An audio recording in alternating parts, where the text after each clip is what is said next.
Hey everybody, welcome to Obscurities and Miniatures! Recently we showed you guys the Disciple of War put out by Lord of the Print. And I was telling you at the time, I just wouldn't be satisfied until I actually did the proper model of war. So you know what? I did. This big coaster of a base is what war is going to be sitting on, if I can conjugate a sentence correctly in English, but that's something that remains to be seen, I guess. So when I saw this, was really excited to put this one together and get it printed out, because this whole set that Lord of the Print did on the 4 Horsemen of the Apocalypse theme, tons of variations on everything involved, including the actual quote-unquote horsemen. Not that any of them are actually riding horses, but that's what makes it fun. So that's got to be at least either an 80 now, probably 100 millimeter base. It's pretty big. And then there's the limbs themselves. So there is the leg. You'll notice it's got these nice spiky plates of armor chained to the skin. And one of the cool variations is the mount actually is completely available without all of that extra armor. But you know what? I really wanted to print it with the armor, and I was so proud of myself. For whatever reason, the initial batch of pre-supported models did not have any holes drilled out. They were all hollowed already.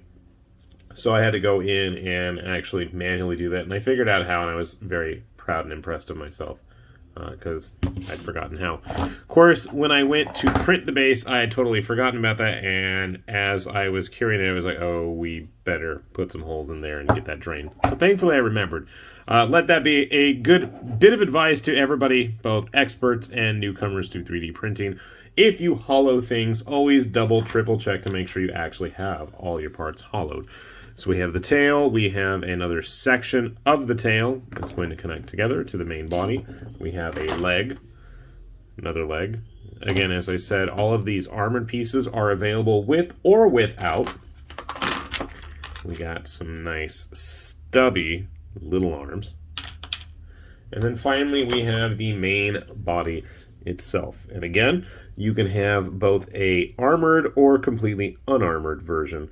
Unfortunately, this sucker was so big for my poor little Frozen Sonic Minis build plate, I could not fit everything no matter how hard I tried, and I didn't want to shrink it. There's no fun in that. So there's some flat ends on the blades back here, and one of his, what was it, right here, the tip of his jaw got a little sliced off.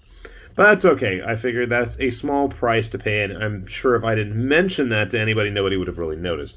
You are totally more than capable of reducing the size if you're into that, or if you have a larger build plate, that shouldn't be an issue. I'm assuming maybe things like the Anycubic Photons or the Elegumars are a little bit more robust in terms of the depth that the print bed offers. Of course, you got a big sucker like a Mono 4K or a Saturn or a Frozen Mighty Sonic, you probably aren't going to have this issue. And hopefully one of these days, if I can stop being distracted by a million other things, we'll go ahead and get one of those big ones ourselves. I'm really hoping to do that.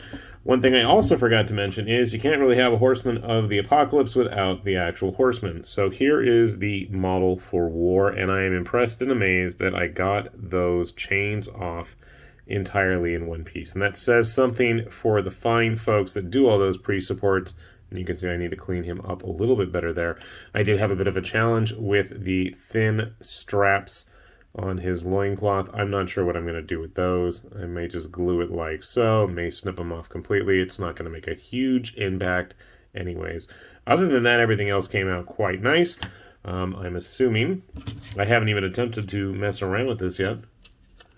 It's going to go something, I got to even look online. I'm not even sure how he's supposed to get those attached, and I'm probably not going to be doing any of the attaching until the very, very end, as it is. It kind of looks like it might want to go there. He's got some hooks in his mouth, right in that spot there. Other than that, I mean, honestly, pretty easy, straightforward. Where's my Space Marine I had handy? Just to give you guys a size indication. War's a big dude. Don't have any Chaos Marauders handy, unfortunately. I put everything away, trying to clean up for the new year and all that. But nevertheless. Give me a moment here. We're going to get War all put together.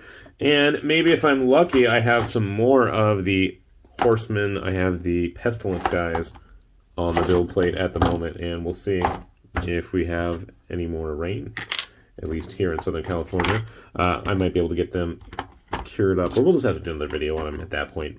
Why not, right? All right, so sit tight. We'll get these guys built together, and we'll be back in a sec. All right, we did it. We got War and his mount all put together here. So let's get that base, which I thought was stable, but doesn't seem to be as flat as I had expected. Now, like I said earlier, where was it? One of his spots, yeah, it was the corner of his chin. Did not fit entirely on my build plate, unfortunately. And I think the tips of his spikes as well. But other than that, everything is right about where it should be. If I can figure it, there we go.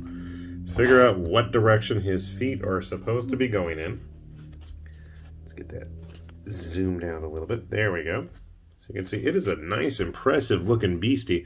And as I mentioned earlier, it comes in 3 varieties. I think I mentioned that. I can't remember. But yeah, there are 3 varieties of this monster available. You've got the mounted version that's got the space for him to have the mount, which we'll put on in a sec.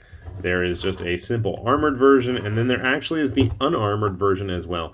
The only downside is they're all in the exact same pose, which is a small, price to pay, but it's not the end of the world by any means.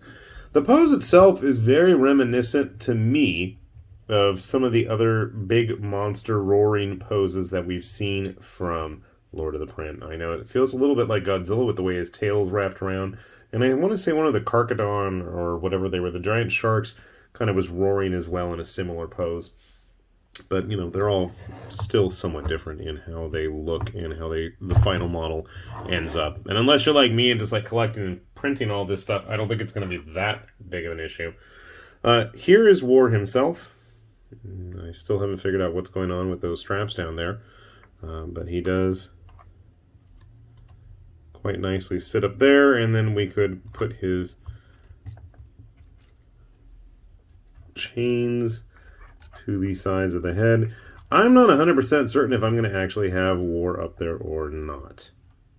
The temptation is there, but I'm just not sure.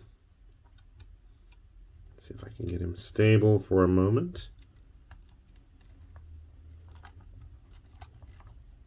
Doesn't seem like he wants to cooperate. Of course, I also might just clip off the reins and be done with it and just have him standing up there.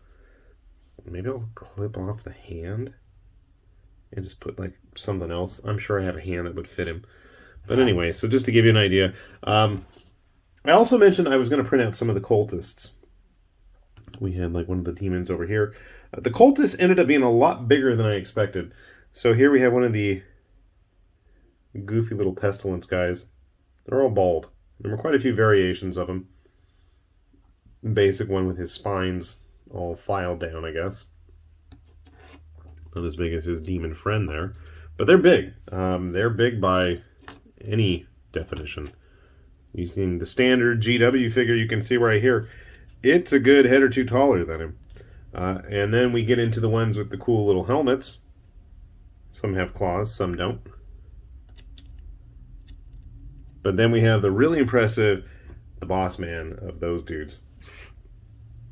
I think they're supposed to go with Famine. I mean, this guy is just impressive. I really dig this model. The others, it may take them forever to get painted, but him, he's getting painted right away. You can see he's really big. And he barely squeezes on that 25mm base. That's what's crazy. They're on 20s. He's on a 25. And they're still taller figures. So I went ahead and printed up the ladies, one of these, like the Lust ones or something. They are super leggy and super tall. They're even taller than the male counterparts.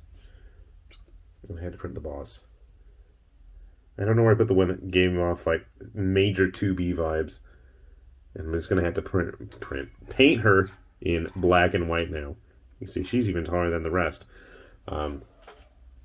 Never mind all the other avatars and disciples of war and all that. So just as always, I mean, everything that Lord of the Prince been pushing out lately has been really impressive in terms of just the variety, the size, the scale, the difference. I mean, you've got all sorts of different creatures, figures, and I mean, basically it's up to your imagination and scaling what you can use these guys and gals for, and demons. But yeah, fun release. I'm going to put a link down below to both the My Mini Factory page and to the actual Patreon page where you can take a look at whatever the latest sets are on offer and be able to get a lot of this back catalog as well. There's definitely some gems to be had there. And with that said, this has been High Lord Tamberlane with Obscurities and Miniatures, saying thanks for watching, and we will see you back here soon. Bye-bye.